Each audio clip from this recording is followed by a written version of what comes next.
Hello everyone, this is Matthew once again, and nope, this is not a review of The Dark Knight Rises, but one day I will. But for right now, I want to review something different, just to celebrate for his 4th of July weekend. And of course, you could tell the shirt I'm wearing, this is the movie I'm going to review. It's a classic, and this is a movie that does feature a part that they had to go swimming on the 4th of July, but just when you thought it's safe to go back in the water, wish it ain't. So today, my friends, I'm reviewing Jaws, which of course I got this shirt at Old Navy, really nice shirt. So that's Jaws, the shirt. I do have the film on DVD, but I also have it on Blu-ray, and I got to watch this film in 4K on Apple TV, and it looks beautiful. And also, I even have the soundtrack by the music of the greatest score, or one of the greatest scores of all time, film composer John Williams. As well as I have the Jaws log, which I've yet to read, that counters all the events that happened during the making of the film, which I got this during Christmas. So it's definitely fully a must-own book that deals with making movies, especially what happened during the history of Jaws. So, and especially if you're going to go into these troubled history of productions and all that stuff here, then this is definitely a book you need to read. I haven't read it yet, but I will. Especially, this is something I need to get past by when I need to learn all the things I might go through when I am making movies. When it's a hard project like Jaws. So anyway, what can I say Jaws that hasn't already been said? Well, you're about to find out. Which, believe it or not,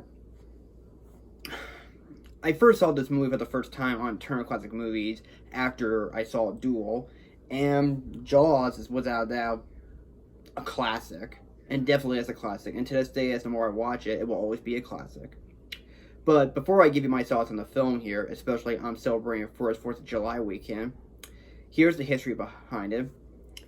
After working on his first feature film, The Sugarland Express, Spielberg has been looking for all types of projects he wanted to make, and one he came across was Jaws.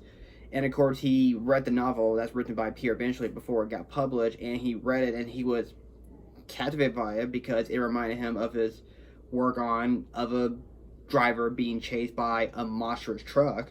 And he just felt like, well, that if Jaws was sort of like a sequel to Duel, except it's on water. And speaking of which, Duel has 4 letters, and the movie Jaws has 4 letters as well. And especially why he finds both these films similar, because they both deal with leviathans targeting at every man. And of course, when casting has begun, it did have some setbacks, mainly due to this, because the shark was not working at all. So Spielberg thought it'd be a great idea to not show the shark until the 3rd act, just to add to the film's level of suspense. And it worked until finally when Roy Scheider's character goes, "I could go slow, come on down, chunk some of this junk." And then, boom, unexpectedly, here comes the shark. As well as you do have the famous line, "You're going to need a bigger boat." And of course, he has both Richard Dreyfuss and Robert Shaw, who both of them, unfortunately, did not get along during the making of the film. So they both approached Spielberg about it, and Spielberg had to settle it, saying that do not get along with each other, as it really adds well to their characters' chemistry. And after its short production, the film finally made its debut on June 20th, 1975, as it earned massive critical acclaim by critics, and it was a monstrous hit at the box office. It was like a blockbuster, and especially it was able to gross $260 million against a $7 million budget, and took home the win 3 Oscars for film editing, sound, and John Williams winning for Best Score. The film itself was nominated for Best Picture, but was given to One Flew of the Cuckoo's Nest, another film I really enjoy. Steven Spielberg, unfortunately, got no nomination for Best Director on that film. But despite that, the film is considered to be one of Spielberg's great achievements, as it is today. And of course, after Jaws, he would go on to make Close Encounters of the Third Kind, which it will be his first nomination for Best Director. So yeah, Jaws, of course, features, of course, Roy Scheider, Robert Shaw, Richard Dreyfuss, Lorraine Gary, Murray Hamilton, music by John Williams, written by Peter Benchley, who wrote the novel, also Carl Gottlieb, if I got his name wrong, I apologize, and it's produced by the same producers who worked with Spielberg on The Sugarland Express, Richard D. Stanek and David Brown, and of course directed by Steven Spielberg. Which, of course, this is his second film after he did The Sugarland Express, his first theatrical release film, and this is the second. And, of course, as the second film is, it really showed that Spielberg worked so hard that he had to suffer through all this nightmare production he had to go through, and he nailed it. Because he just thought it was just going to be some silly B movie, but the film was too good, it just ended up becoming an A+ movie. And of course, it really is. And I really can't find that many problems for the movie Jaws, because everyone knows it's a classic, and it still is a classic to this day.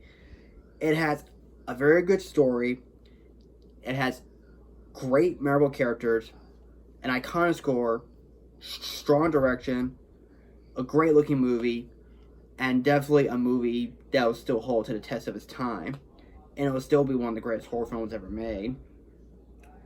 Besides having some guy wearing a hockey mask or wearing a William Shatner mask or that goes around and kills people, but instead you got to have a shark that really kills, and you really buy it to make it look like that sharks can be very scary. Especially later on, they will parody this film so many times. And of course, it would go on to spawn sequels to Jaws, which of course none of them were as good as the first, with the exception of the only sequel that's really good, and that's Jaws 2. And of course, there's been many sci-fi channels that deal with sharks, mainly of course the Sharknado movies. Until today, we finally got one shark film that tries to be as good as Jaws, and that is The Shallow, which is also a good movie. But definitely, in terms of the definitive shark movie, this is the one. When you look at all the shark movies, you'll be like, oh, that's good. It's funny, but I like it. Or, oh, that movie sucks. But after many shark films, without a doubt, nothing can beat Jaws.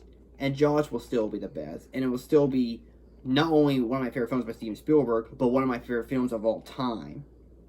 And I love Jaws. I love it when I first saw it in Turner Classic Movies, and to this day, I still love it.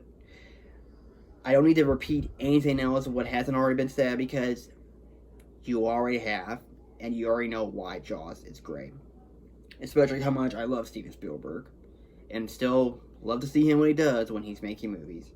So Steven Spielberg, you've done one heck of a job making this film. And your movie, of course, Mr. Spielberg, it really earns itself an A+. And also, I wish this film a happy 45th anniversary to Jaws. And one day, I will pick up this film on 4K Blu-ray. So, yeah, so that's Jaws. If you really love Jaws, then let me know what your thoughts on it and what is your favorite scene in the movie. And, of course, if you have any problems, then, okay, feel free. And, of course, if you feel like you have a favorite Jaws sequel, what is your favorite? Is it the second one? Is it the third? Don't say the fourth one, because Jaws 4 ain't that good. Let me know what you think. And let me know what you think of this video. Do you like it? Do you not like it? Let me know. Feel free to put your comments down below, and don't forget the subscribe button. Thank you for watching. Take care. And all I can say is, Happy 4th of July. Thank you, and take care.